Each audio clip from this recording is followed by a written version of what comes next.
మీరున్నారు, మాట్లాడడానికి నేనున్నా. ప్రభుత్వం నుంచి ఉన్నారు, ప్రభుత్వం నుంచి ఉన్నారు.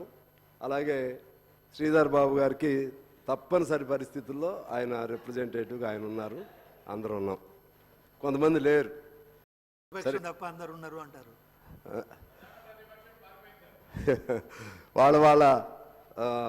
వాళ్ళ ఇష్టం అనుకోండి. నాకైతే అర్థం కాల, వాళ్ళు ఏమన్నా వాకౌట్ అని చెప్పి వెళ్ళారా లేకపోతే స్వచ్ఛందంగా వెళ్ళారు తెలియదు. మరి సరే, ఏదన్నా ఇది ఇంపార్టెంట్ సెషన్ బడ్జెట్కి సంబంధించి. నేను ఆయన లేరు కానీ అక్బర్ గారిని మనస్ఫూర్తిగా అభినందన తెలియజేయాలి. చాలా చాలా అద్భుతంగా ప్రతి గవర్నమెంట్ ఎంత గొప్పగా చేస్తుందో అంతకంటే ఎక్కువగా ఎక్సర్సైజ్ చేసి దానిపైన అనేక అంశాలు స్కై టు బాటం, పైనుంచి కింద వరకు ఏది వదలకుండా ఆయన చూసి నిజంగా ఐఎమ్ వెరీ మచ్ ఇంప్రెస్డ్. అట్లా ఆ విధమైనటువంటి మంచి సలహాలు అది ఇస్తే బాగుండేది. ఆయన చెప్పాడు, చాలా చెప్పి స్పెసిఫిక్గా ఈ గ్యారంటీస్ అమలుకు సంబంధించి దానిపైన ఒక వైట్ పేపర్ ఉంటే మంచిదని కూడా చెప్పారు. నేను కూడా దాన్ని ఏకీభవిస్తూ ఉన్నాను. ఎందుకంటే వైట్ పేపర్ ఉంటే అందరూ వారి వారి అభిప్రాయాలు చెప్తారు. దాన్ని బట్టి గవర్నమెంట్కి కూడా చాలా దాన్ని ఎలా ఫేస్ చేయాలి, ఆ హామీలు ఎలా నెరవేర్చాలి అనే అంశం పైన గవర్నమెంట్కి కూడా సులభతరం అవుతుంది. కాబట్టి అటువంటి సలహాలు ఇవ్వాల్సిన అవసరం ఉంది. నేను ప్రధాన ప్రతిపక్షం నాయకులకు కానీ ప్రధాన ప్రతిపక్షాన్ని కానీ కోరుతా ఉన్నాను, ఇంకొక సంవత్సరం పాటు మీకు విమర్శలు చేసే హక్కు లేదు అని చెప్పి నేను వారికి తెలియజేస్తున్నాను. ఒక్క సంవత్సరం ఎట్టి పరిస్థితులు మీరు మాట్లాడకూడదు. ఎందువల్లంటే ప్రజలు అమాయకులేం కాదు, ప్రజలు చూస్తూ ఉంటారు. హార్డ్లీ వీళ్ళు ప్రమాణ స్వీకారం చేసి ప్రభుత్వ అధ్యక్ష 2 నెలలు అయింది, 2 నెలల 7 రోజులైంది ప్రమాణ స్వీకారం చేసి. 2 నెలల 7 రోజులు అయిన తర్వాత ఏం చేయాలి ప్రభుత్వం? బడ్జెట్ పెట్టాలా వద్దా? బడ్జెట్ పెట్టాలన్నప్పుడు బడ్జెట్ పెట్టకపోతే అసలు రాష్ట్రం ముందుకెడుతుందా? జీతభత్యాలు ఉంటాయా? లేకపోతే పనులు నడుస్తాయా? బడ్జెట్ పెట్టి మా దగ్గర ఏమీ లేదని చెప్పాలా? ఏం చేయాలి ఆ ప్రభుత్వం? ఈ కొత్త ప్రభుత్వంగా వచ్చినప్పుడు ఆ ప్రభుత్వం మీద బాధ్యత ఉందా లేదా? మీరేమో అప్పులు చేస్తారు, అప్పులు చేసి ఈ అప్పుల నుంచి మీరు ఎట్లా బయటపడతారో మేము చూస్తాం. ఇదే మీరు చెప్పాల్సిన సలహా. మీరేమో విధ్వంసం చేస్తారు వ్యవస్థల్ని, దీన్ని నువ్వు ఎలా బాగు చేస్తావో మేము చూస్తాం. ఇదేం పద్ధతి అధ్యక్ష?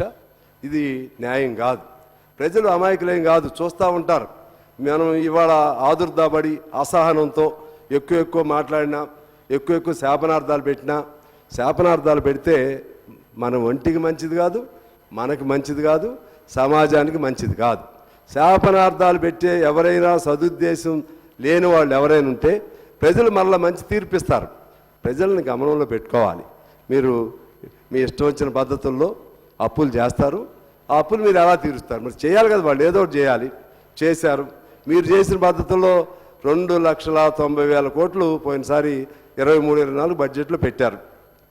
ఇప్పుడు సహజంగా వచ్చే ప్రతి ప్రభుత్వం ఏం చేస్తుందంటే వాళ్ళకంటే మేము ఇంకా పెద్ద బడ్జెట్ పెట్టాం, వాళ్ళకంటే ఎక్కువ నిధులు మేము సమకూరుస్తున్నాం అని చెప్పి వాళ్ళు పెంచాలి. కానీ వాళ్ళు వాస్తవిక బడ్జెట్ ప్రవేశపెట్టినట్టుగా నేను భావిస్తూ ఉన్నాను. ఎందుకంటే 2,70,000 కోట్లకి దాన్ని పరిమితి చేసుకున్నారు.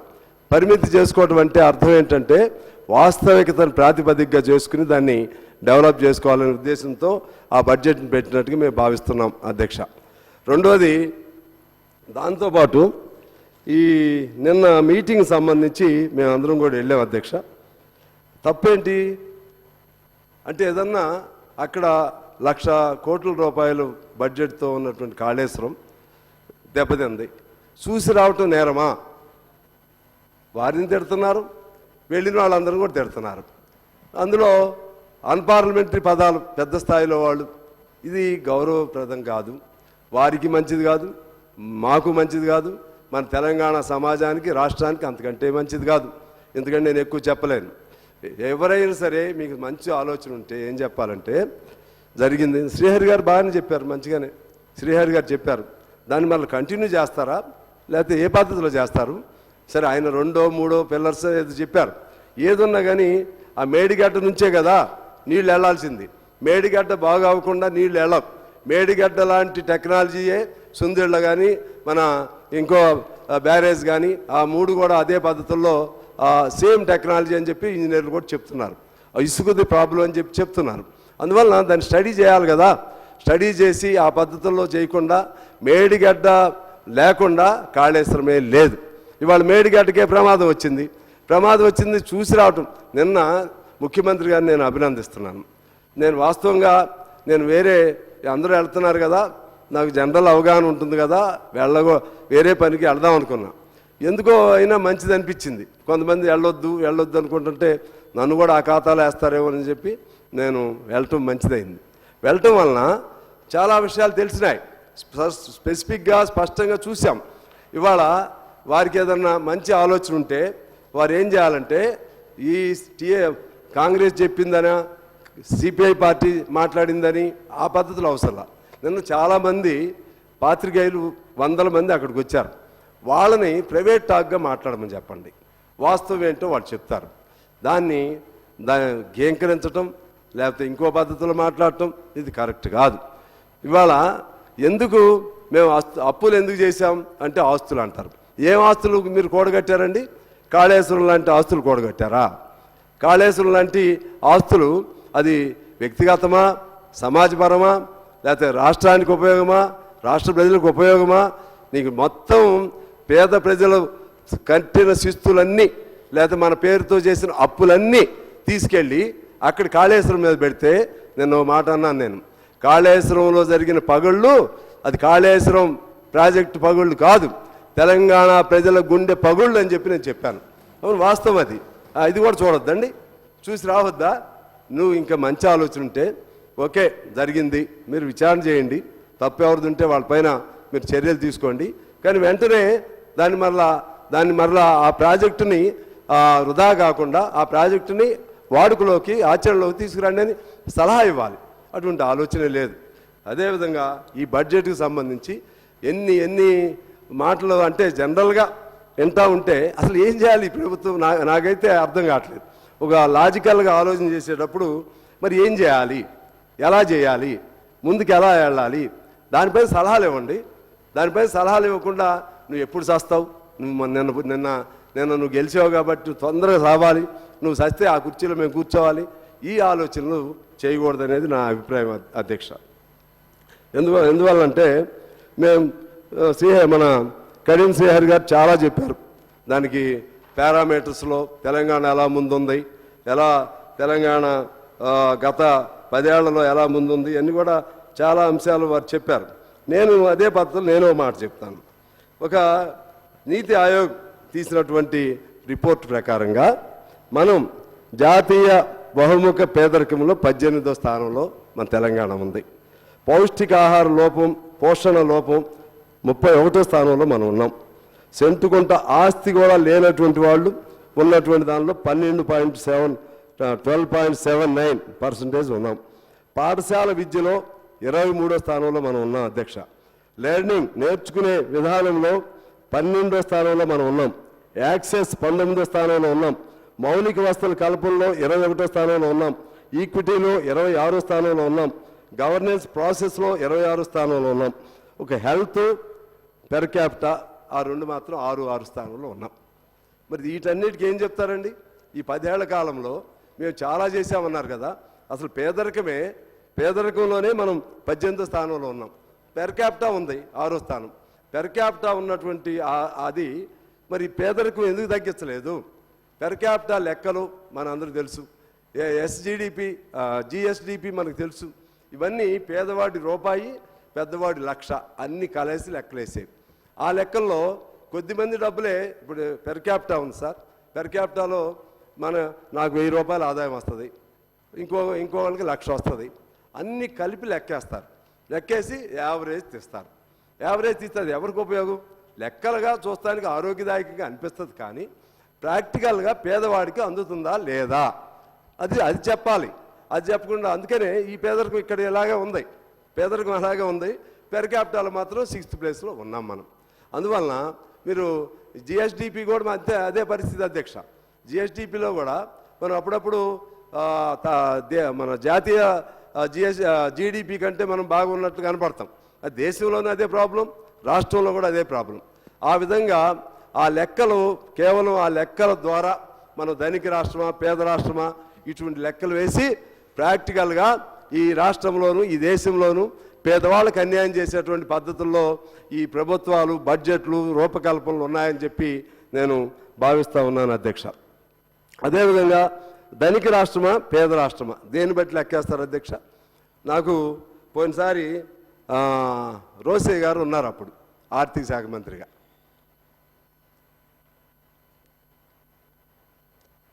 రోసే గారిని నేను అధ్యక్ష ఒక ప్రశ్న వేశాను. నేను అప్పుడు then I was first time MLA. Rajasekhara Reddy గారు కూడా బ్రతికి ఉన్నారు. దేన్ని బట్టి ధనిక రాష్ట్రం మన రాష్ట్రం సంపన్నవంత రాష్ట్రం అని అప్పుడే చెప్పారు ఆయన.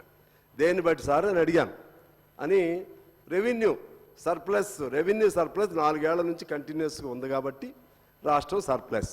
రెవెన్యూ సర్ప్లస్ని బట్టి సర్ప్లస్ అది ధనిక రాష్ట్రమా లేదా పేద రాష్ట్రమా అనేది లెక్క వేయటమే అన్సైంటిఫిక్. ఎందుకనంటే ఇప్పుడు రెవెన్యూ ఎలా ఉంటుంది? రెవెన్యూ ఆదాయం అంటే కేంద్ర పన్నుల్లో వాటా, సొంత పన్నులు, పన్నేతర ఆదాయం, కేంద్రం ఇచ్చే గ్రాంట్లు, ఇవన్నీ కలిపితే అది రెవెన్యూ ఆదాయం. ఖర్చులు ఉద్యోగుల వేతనాలు, పెన్షన్లు, సబ్సిడీలు, వడ్డీలు, అసలు చెల్లింపులు. అంటే దీనిలో మిగలాలంటే జీతాలు తగ్గించేస్తే రెవెన్యూ మిగిలిద్ది, పెన్షన్లు తగ్గిస్తే రెవెన్యూ మిగిలిద్ది, లేకపోతే ఇతర వీటికి సంబంధించి ఇప్పుడు నేను చదివిన ఏది తగ్గించినా రెవెన్యూ మిగిలిద్ది. దాన్ని బట్టి రెవెన్యూ సర్ప్లస్ చూపెట్టవచ్చు. రెవెన్యూ సర్ప్లస్ చూపెడితే అది ధనిక రాష్ట్రం ఎలా అవుతుంది? రెవెన్యూ సర్ప్లస్ రెవెన్యూ మైనస్లు ఇవి కాదు ధనిక రాష్ట్రం. ధనిక రాష్ట్రం అంటే ఆ రాష్ట్రంలో ఉన్నటువంటి ప్రతి పేదవాడికి కూడా ఈ బడ్జెట్ ఫలితాలు ప్రతి చివరి మనిషికి కూడా అందుతున్నాయా లేదా అనేది దాన్ని బట్టి అది ధనిక రాష్ట్రమా పేద రాష్ట్రమా అనే అర్థం అవుతుంది అధ్యక్ష. ఇవాళ ఒక జనరల్ ఒక నానుడి మనం వింటూ ఉన్నాం. భారతదేశం సంపన్న భారతదేశం, పేద భారతదేశం, 2 దేశాలు ఉన్నాయి. ఒక with in the same country we have 2 countries. ధనిక దేశం, పేద దేశం. అలాగే నా దృష్టిలో ధనిక తెలంగాణ, పేద తెలంగాణ, ధనిక రాష్ట్రం, పేద రాష్ట్రం. నేను ఎందుకు చెప్తున్నానంటే ఉన్న వాళ్ళ దగ్గర కొద్ది మంది దగ్గర ఉన్నాయి, లేని వాళ్ళు నేను తర్వాత లెక్కలు చెప్తాను మీకు, ఎక్కువ టైం కూడా తీసుకోను. లేని వాళ్ళ పరిస్థితి ఏంటి? ఉన్న వాళ్ళని చూసి తలసరి ఆదాయాలు లేదా ఎస్జిడిపిలు జిఎస్డిపిలు వీటిని చూసే లెక్కలేస్తే అసలు పేదరికం అక్కడే ఉంటుంది. మనం చూసాం అప్పుడు నిజాం నవాబు కాలంలో. నిజాం నవాబు ప్రపంచంలోనే అత్యంత కుబేరుడు. కానీ ఆ కాలంలో ఏంటి అధ్యక్ష? వెట్టి బానిసలు కూడా ఉన్నారు. వెట్టి బానిసలు కూడా లక్షలాది మంది ఉన్నారు. అందుకే తెలంగాణ సాయుధ పోరాట యుద్ధం జరిగింది. ఆ పరిస్థితి ఇప్పుడు ఇవాళ కనపడతా ఉంది.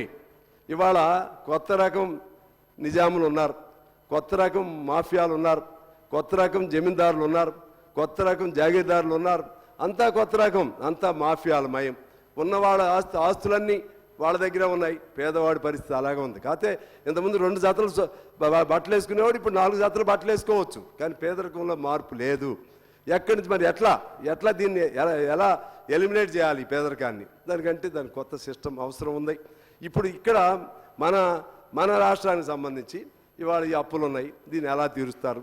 ఈ బడ్జెట్లో ఈ డబ్బులు ఎలా సమకూర్చుకుంటారు? 50,000 కోట్లు అప్పు చేస్తున్నారు, మళ్ళా దీన్ని ఎలా? ఇటువంటి అనేక ప్రశ్నలు వస్తాయి. దీనికి పరిష్కారం రాజశేఖర రెడ్డి గారు నేను పోయినసారి కూడా చెప్పాను. రాజశేఖర రెడ్డి గారు అన్ని శాచ్యురేషన్ తీసుకెళ్ళాడు. ఇళ్ళు శాచ్యురేషన్, రేషన్ కార్డులు శాచ్యురేషన్, పెన్షన్ శాచ్యురేషన్. ఎలా చేశాడు అంటే నీకు మనసు ఉండి కృతనిశ్చయత ఉంటే, దృఢతరమైనటువంటి ఆలోచన ఉంటే, సమాజానికి సేవ చేయాలనేటువంటి ఆలోచన ఉంటే, గత ప్రభుత్వ వైఫల్యాలు మనం నేర్చుకుంటే ఖచ్చితంగా ఆ హామీల్ని నెరవేర్చగలుగుతారనే విశ్వాసం నాకుంది అధ్యక్ష.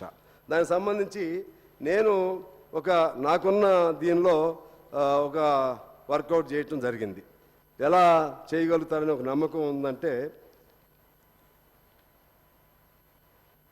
ఇప్పుడు అధ్యక్ష మొత్తం గ్యారంటీస్ అన్నీ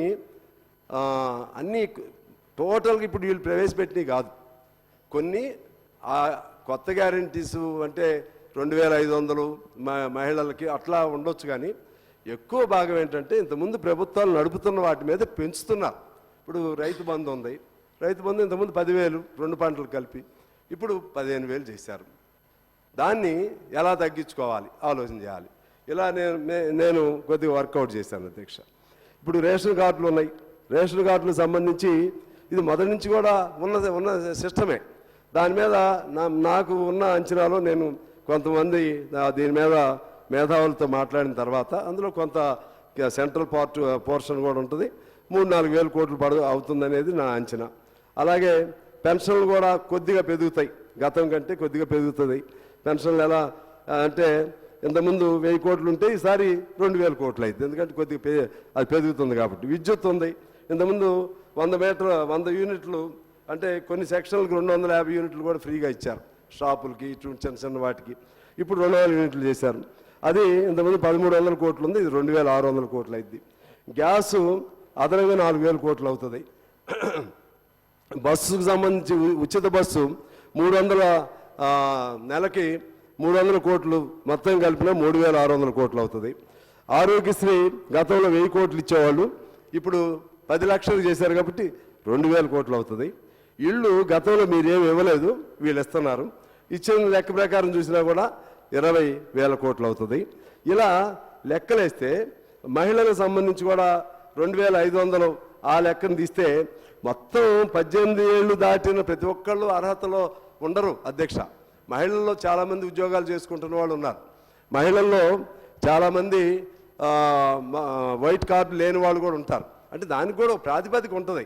జనరల్గా మహిళలందరికీ 2500 ఇస్తామన్నారు కాబట్టి దాన్ని మళ్ళీ ఏదో వక్రీకరణ చేయటం అట్లా అవసరం లేదు. దాన్ని కూడా వాళ్ళకు ఉన్నటువంటి సామాజిక స్థితి ఏంటి, వాళ్ళకు ఉన్నటువంటి నేపథ్యం ఏంటి, బాగా స్థితిమంతులు ఎవరు, ఆ లెక్క తీసుకుంటే మహిళలది కూడా పెద్ద కష్టమని నేనేమో అనుకోను అధ్యక్ష. అలాగే రైతు బంధుకు సంబంధించి ఇంతకుముందు దాదాపు 11,000 కోట్లు ఎంతో ఉండేవి అధ్యక్ష. ఇప్పుడు పెరిగిన దాంతో కలిపితే 16,000 కోట్లు అయింది. దానిలో నుంచి మొత్తం ఇప్పుడు ఇందాక వారు చెప్పింది 10 ఎకరాలు, మేము కమ్యూనిస్ట్ పార్టీ అయి ఉండి కూడా చెప్తున్నాం 10 ఎకరాలు లేకపోతే ఇంకా అందరితో మాట్లాడండి, కొద్దిగా అటు ఇటుగా మాట్లాడి దాన్ని పరిమితి పెట్టండి. 100 ఎకరాలు లేకపోతే ఫామ్ హౌస్లు ఇంకేదో అవి తీసేస్తే 4-5 వేల కోట్లు మిగులుతాయి అధ్యక్ష. ఆ విధంగా జాగ్రత్తగా దాన్ని ప్రూనింగ్ చేసుకుంటే, జాగ్రత్తగా లెక్కలు వేసుకుంటే 6 గ్యారెంటీలు అమలు చేయటం అనేది కష్టమే కాదు. ఖచ్చితంగా చేయగలుగుతారు, నాకు నమ్మకం ఉంది. ఇంకా అదనంగా డబ్బులు కావాలంటే హైదరాబాద్ లాంటి నగరాల్లో ఎవరెవరి చేతుల్లో ఆక్రమణలు మాఫియాలుగా 100,000 ఎకరాలు ఎవరెవరి చేతుల్లో ఉన్నాయో వాటి ఎవరి చేతుల్లో ఉన్నా సరే వాటిపైన ఒక కమిటీ వేయండి. కమిటీ వేసి ఆ భూములు మళ్ళీ వెనక్కి తీసుకోండి. వెనక్కి తీసుకుని దేవాదాయ భూములు ఆక్రమణలో ఉన్నాయి, అదేవిధంగా భూదాన భూముల ఆక్రమణలో ఉన్నాయి, వక్ భూముల ఆక్రమణలో ఉన్నాయి, అదేవిధంగా చెరువు కింద ఉన్నటువంటి భూముల ఆక్రమణలో ఉన్నాయి. 100,000 ఎకరాలు ఆక్రమణలో ఉండి అదే పెద్ద సంపదగా ఉంటే, ఇందాక నేను చెప్పింది 2 తెలంగాణలో ఉందా, ఇది హైదరాబాద్లో కూడా రెండు హైదరాబాద్లు ఉంటాయి. ఒక హైదరాబాద్ ఏమో సంపన్నుల హైదరాబాద్ ఉంటుంది, ఇంకో హైదరాబాద్ పేదల హైదరాబాద్. దీనిపైన ప్రభుత్వం దృష్టి పెడితే ఖచ్చితంగా ప్రభుత్వానికి డబ్బులు అనేది పెద్ద సమస్య కాదు. కాకపోతే ఈ సంవత్సరం ఇబ్బంది పడాలి. ఈ సంవత్సరం మనకి కంపల్షన్తో, మన కాన్స్టిట్యూషనల్ కంపల్షన్ కాబట్టి బడ్జెట్ పెట్టాల్సిందే. కాన్స్టిట్యూషన్ మనం అప్పులు ఉన్నాయని చెప్పి అన్నం తినకుండా ఉండలేము. అప్పులు చేస్తున్నారని మీరైతే చేయవచ్చు అప్పులు, మీరు చేసిన అప్పులు తీర్చడానికైనా మళ్ళీ అప్పులు చేయాలి కదా. మీరు అప్పులు కేసీఆర్ గారు చేశారు, ఆ ప్రభుత్వం చేసింది, మాకు సంబంధం లేదని వీళ్ళు చేతులు ఎత్తేయలేరు కదా. అందువలన జాగ్రత్తగా మనం ఏదన్నా మాట అన్నా లేకపోతే ఏదైనా విమర్శ పెట్టినా ఆలోచన చేసి చేయవలసినటువంటి అవసరం ఉందని చెప్పి నేను మీ ద్వారా తెలియజేస్తున్నాను అధ్యక్ష. అదేవిధంగా ఇవాళ మన రాష్ట్రంలో దాదాపు 1 కోటి మంది అసంఘటిత కార్మిక రంగంలో ఉన్నారు అధ్యక్ష. అందులో 50 లక్షల మంది వ్యవసాయ కార్మికులు ఉన్నారు.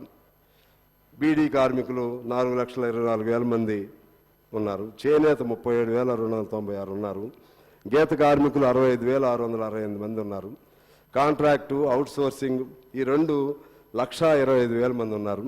అలాగే హోంగార్డులు, అంగన్వాడీ, విద్యా వాలంటీర్స్, మధ్యాహ్న భోజనం, కాంట్రాక్ట్ లెక్చరర్స్, టీచర్స్, హమాలీలు, వీధి వ్యాపారులు, క్యాబ్, ట్యాక్సీ, ఆటో, ఇటువంటి వాళ్ళు మరొక 50 లక్షల మంది ఉన్నారు.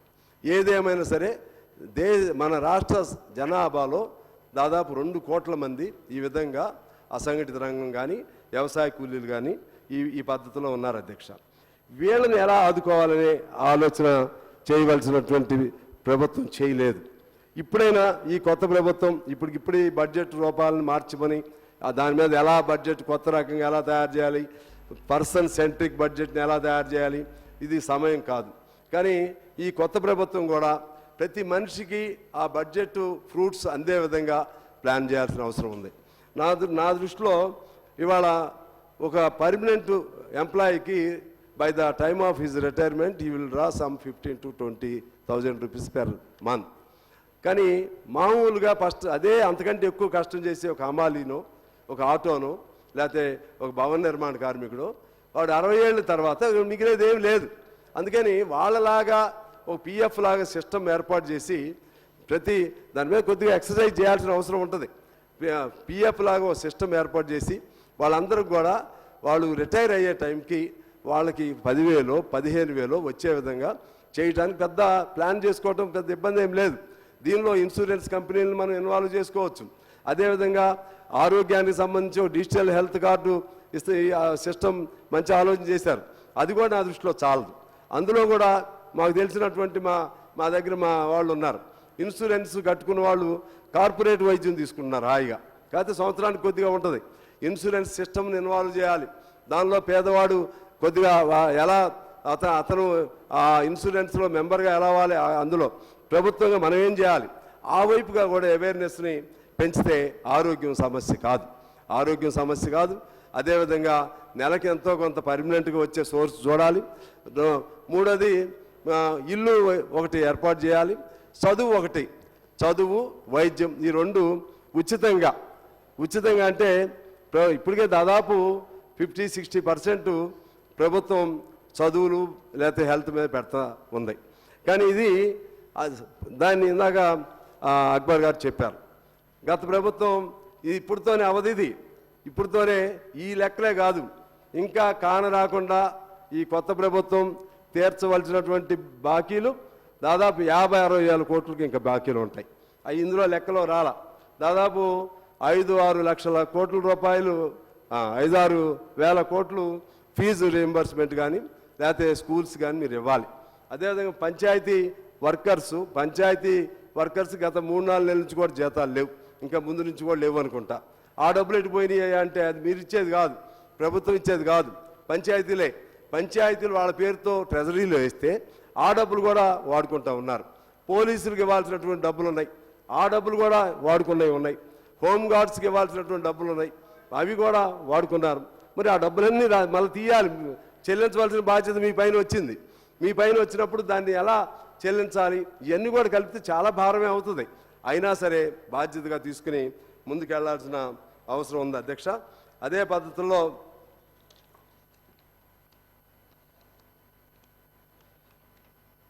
చివరిగా కొన్ని అంశాలు నేను మీ దృష్టికి తీసుకొచ్చి నేను సెలవు తీసుకుంటాను అధ్యక్ష. ఎందుకంటే ఫుల్ ఫ్లెడ్జ్డ్ బడ్జెట్ పద్దులు అవన్నీ ఉంటాయి కాబట్టి అప్పుడు మళ్ళీ అన్నీ మాట్లాడవచ్చు. ముఖ్యంగా ఇక్కడ మన సెక్రటేరియట్లో అసెంబ్లీలో ఉన్నటువంటి ఉదాహరణ చెప్తున్నాను మీకు. సెక్రటేరియట్లో అసెంబ్లీలో మన చట్టసభల్లో చట్టాలు చేసే మన దగ్గర ఉన్నటువంటి వాళ్ళ పరిస్థితిని మనం బాగు చేస్తే అంతా బాగైనట్లే. 1,25,000 మంది ఉంటే అవుట్సోర్సింగ్ పేరుతో 1,000 కోట్ల కుంభకోణాలు జరుగుతున్నాయని పేపర్లో వచ్చింది.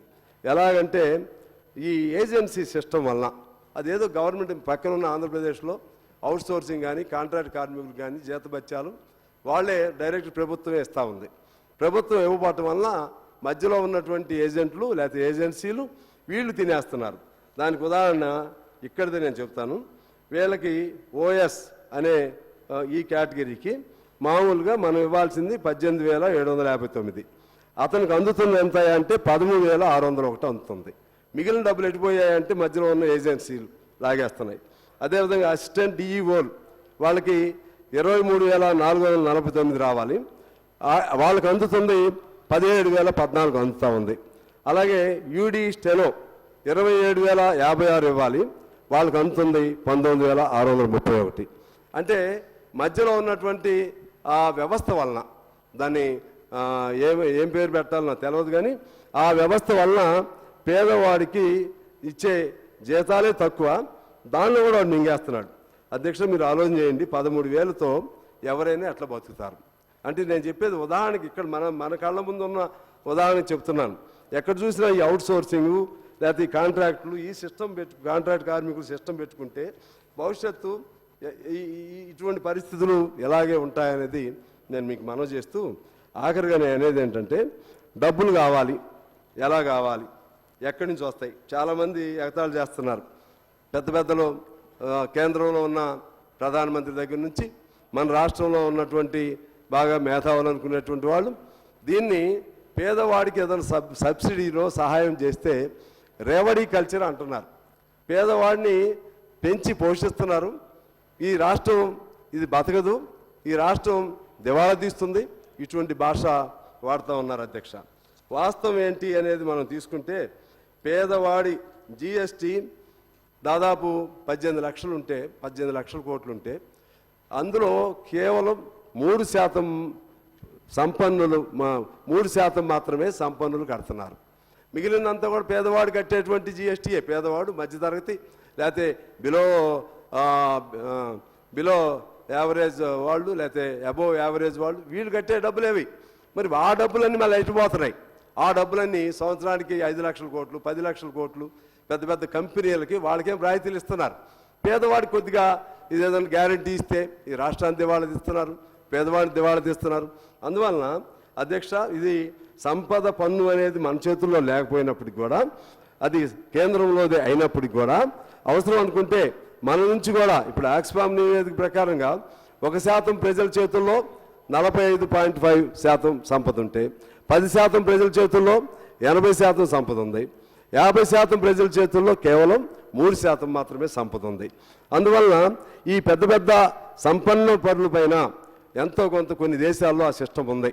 ఎంతో కొంత సంపద పన్ను కూడా విధిస్తే ఆ డబ్బులతో పేదవాడి డబ్బులే అవి, పేదవాడి డబ్బులు తిరిగి పేదవాడికి రావడానికి వీలుంటుంది. అధ్యక్ష, అదే పద్ధతిలో ఈ మధ్య మన ముఖ్యమంత్రి గారు ఒక ఒప్పందం చేసుకుని వచ్చారు.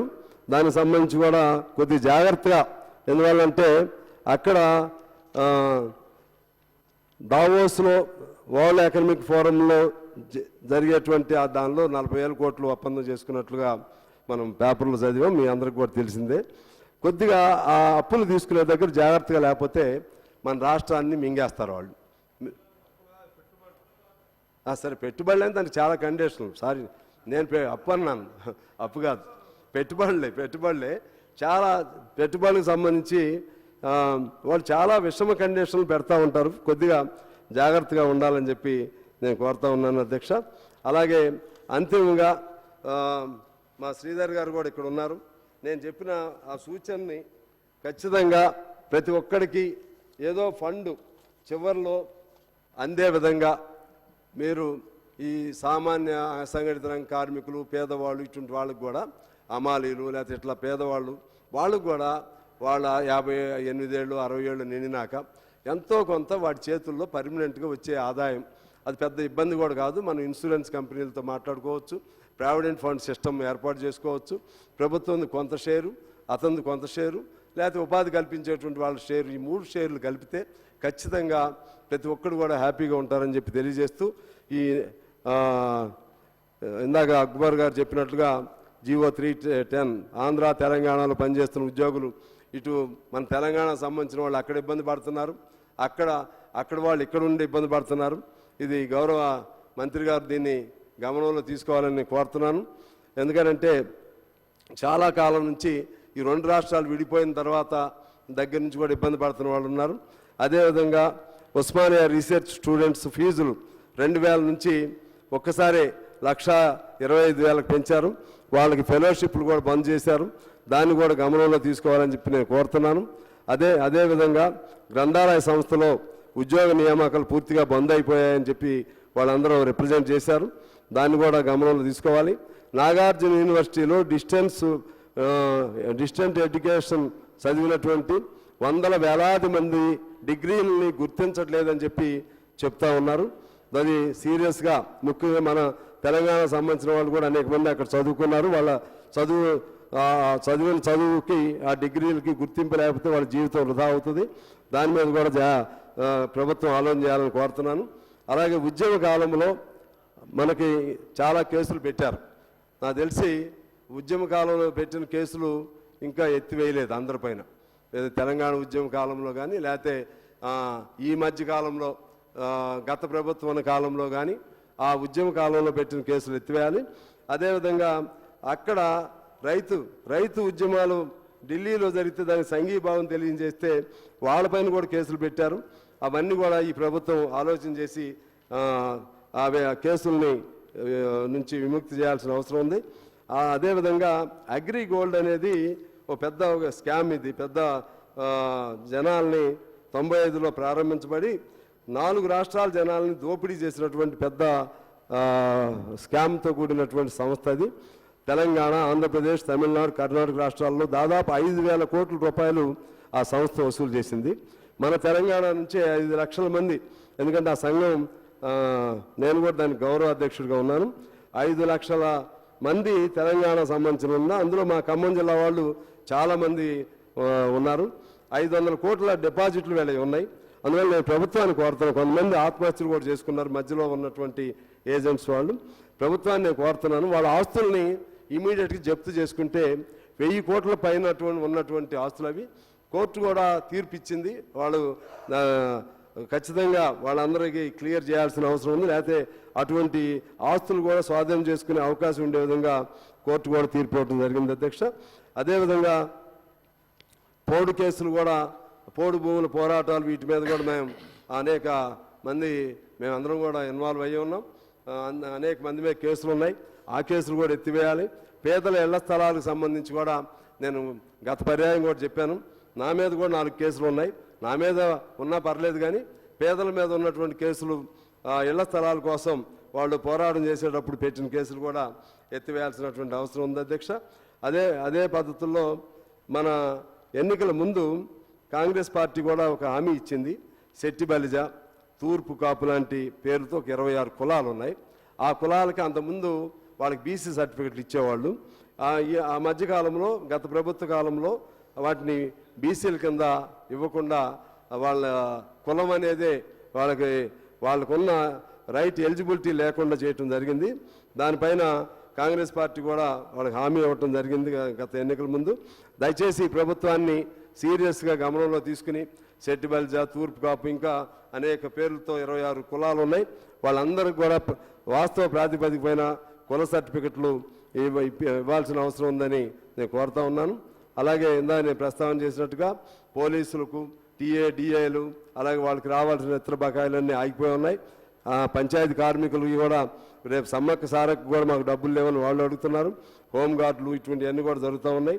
అలాగే మైనార్టీ సమస్యల పరిష్కారం కోసం వాళ్ళకి లోన్లు ఇటువంటి ఫెసిలిటీస్ కోసం మైనార్టీ కమిషన్ను ఏర్పాటు చేయాలని మైనార్టీ సోదరులందరూ కూడా కోరుతూ ఉన్నారు. SC/ST సబ్ ప్లాన్కి సంబంధించి అప్పుడు నేను కూడా ఉన్నాను. కిరణ్ కుమార్ రెడ్డి గారు ముఖ్యమంత్రిగా ఉన్న కాలంలో SC/ST సబ్ ప్లాన్ దాని నిధులు దానికి ఉండే విధంగా ఆ SC/ST పేరు కూడా పోయింది, సబ్ ప్లాన్ పోయింది. ఇప్పుడు SC/ST సబ్ ప్లాన్ పోయి దళిత పథకము లేకపోతే దళిత బంధు ఇటువంటి అనేక పేర్లు వచ్చినాయి, కానీ ఉపయోగం జరగలేదు. కాబట్టి పాత పద్ధతుల్లోనే SC/STలకు మరలా సబ్ ప్లాన్ ఏర్పాటు చేసి వాళ్ళ నిధులు, అది రాజ్యాంగంగా మనకు వచ్చినటువంటి రాజ్యాంగపరమైనటువంటి హక్కు, SC/STల నిధులు ఎటు డైవర్ట్ కాకుండా ఉండటం కోసమే సబ్ ప్లాన్ లెజిస్లేషన్ కూడా కిరణ్ కుమార్ రెడ్డి గారు ఆధ్వర్యంలో అప్పుడు చేయటం జరిగింది. అందువలన అదే పద్ధతిలో సబ్ ప్లాన్ తయారు చేయాల్సిన అవసరం ఉందని కోరుతున్నాను. అదేవిధంగా మైనార్టీ సబ్ ప్లాన్ ఒకటి, బీసీ సబ్ ప్లాన్ ఒకటి, ఇవన్నీ కూడా చేయాల్సినటువంటి అవసరం ఉందని కోరుతూ అంతిమంగా ధరణికి సంబంధించి త్వరితగతిన ఆ బంధనాల నుంచి తెలంగాణకు విముక్తి కలిగించమని నేను కోరుతా ఉన్నాను. ఇమీడియట్గా అదంతా ఆలస్యం అవుతుంది అనుకుంటే అందులో సెక్షన్ 26 ఉంది, దాన్ని రిపీల్ చేయాల్సినటువంటి అవసరం ఉందని చెప్పి నేను కోరుతూ, ఆఖరిగా కాళేశ్వరం సంబంధించి ఇమీడియట్గా దానిపైన ఏదో చర్య తీసుకుని ఖచ్చితంగా ఈ ఎండాకాలం లోపు అది పనికొస్తుందా పనికిరాదా, లేదనుకుంటే ప్రాణత చేపేళ్ల నుంచే పాత పద్ధతుల్లో డిజైన్ ఉంటుందా, పాత పద్ధతుల్లో డిజైన్ ఉంటే మళ్ళీ ఇదేమో అయిపోతుంది, ఇప్పుడు పెట్టినవి ఏమవుతాయి, ఇవన్నీ కూడా చాలా అర్జెన్సీ ఉన్నటువంటి పెద్ద సమస్య కాబట్టి దానిపైన కూడా ప్రభుత్వం శ్రద్ధ పెట్టి తొందరగా పరిష్కారం చేయాలని కోరుతూ మీరు ఈ సమయం ఇచ్చినందుకు మీకు ధన్యవాదాలు అధ్యక్ష. నమస్కారం.